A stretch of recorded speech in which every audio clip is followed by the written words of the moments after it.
ថ្ងៃនេះខ្ញុំមកធ្វើជាមួយនឹងមុខម្ហូបខ្មែរយ៉ាងមុខដែលជាមុខម្ហូបមួយដែលយើងអាចញ៉ាំជាមួយនឹងបន្លែបានច្រើនមុខខ្លាំងមែនទែនមិនថាបន្លែស្រស់ក៏ដូចជាបន្លែឆ្អិននោះទេរសជាតិវាក៏ឆ្ងាញ់ថែមទៀតជាពិសេសនៅតាមស្រុកស្រែជនបទយើងចេះបានហូបម្ហូបចឹងគឺថាมันខ្វះទេបន្លែធម្មជាតិយកមកញ៉ាំជាមួយយកមកជ្រក់ជាមួយនឹងហើយមុខម្ហូបមុខនេះគឺទឹកគ្រឿងតើបងប្អូនចូលចិត្តហូបមុខនឹងអត់សម្រាប់គ្រួសារខ្ញុំគឺថាចូលចិត្តខ្លាំងមែនទែនជាពិសេសមុខនឹងបើសិនជាយើងបានជាមួយនឹងសណ្តែកដីដែលយើងលីងហើយថ្មីនៅស្រួយមានក្លិនឈ្ងុយបងប្អូនយកទៅបកសបកឲ្យបុកវាមកធ្វើគឺថាឆ្ងាញ់មែនទែនតែម្ដងសម្រាប់សណ្តែកដីនេះគឺខ្ញុំប្រើរៀងច្រើនដែរសារតែខ្ញុំចូលចិត្តហូបតែគ្រឿងរៀងខាប់ហើយយើងបែកបុកម៉ត់ពេកទេបុកឲ្យនៅសសាច់វាទៅយើងទៅពីសាច់សណ្តែកដីហ្នឹងក៏ឆ្ងាញ់ដែរចឹងហើយខ្ញុំបានបុកវារួចខ្ញុំទុកវាមួយឡែកសិនរួចខ្ញុំក៏ទៅរៀបចំបន្លែខ្ញុំវិញម្ដងដើម្បីត្រៀមលាងវាក៏ដូចជាត្រាំទឹកវាឲ្យវាស្រួយញ៉ាំទៅវាឆ្ងាញ់បងប្អូនសម្រាប់បន្លែខ្ញុំនេះវិញគឺសិតតែជាបន្លែធម្មជាតិតែម្ដងមានដូចជាតកួនផ្កាកផ្លោកត្រួយរាំងហើយនឹងត្រប់ញងនឹងតែម្ដងសិតតែជាបន្លែដែលនៅតាមភូមិដូចជាផ្កាកផ្លោកអញ្ចឹងការខ្ញុំនៅក្មេងទៅវាស្រែគឺសបោមែនតើមានច្រើនណាស់ខ្ញុំ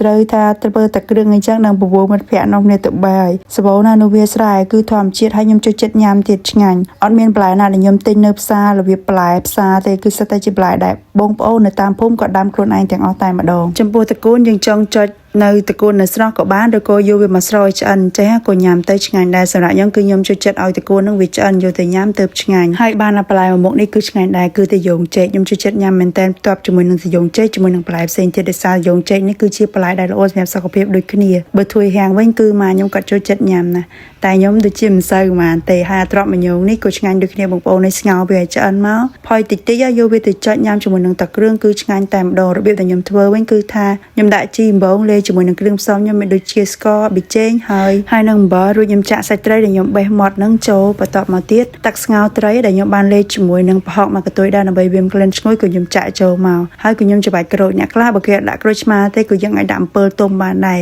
ឈុំទៅញ៉ាំឆ្ងាញ់ដូចគ្នាប៉ុន្តែបើសម្រាប់ខ្ញុំគឺខ្ញុំចូលចិត្តញ៉ាំក្លិនក្រូចឆ្មាជាងបងប្អូនហើយពេលដែលយើងធ្វើប៉ុណ្្នឹងហើយយើងកូរវិតទៅយើងលាយជាមួយនឹងសណ្តែកដីយើងបានហើយសម្រាប់សណ្តែកដីវិញគឺថាខ្ញុំប្រើវារៀងច្រើនដែរដើម្បីទឹកគ្រឿងនឹងវារៀងខាប់ទៅឆ្ងាញ់ស្ករដែលខ្ញុំប្រើក្នុងទឹកគ្រឿងគឺខ្ញុំចូលចិត្តប្រើស្ករត្នោតត្បិតតែវាកម្រលាយមែនប៉ុន្តែស្ករត្នោតគឺវាមានក្លិនផ្អែមឈ្ងុយបែបធម្មជាតិបងប្អូនហើយខ្ញុំកូរវាវិត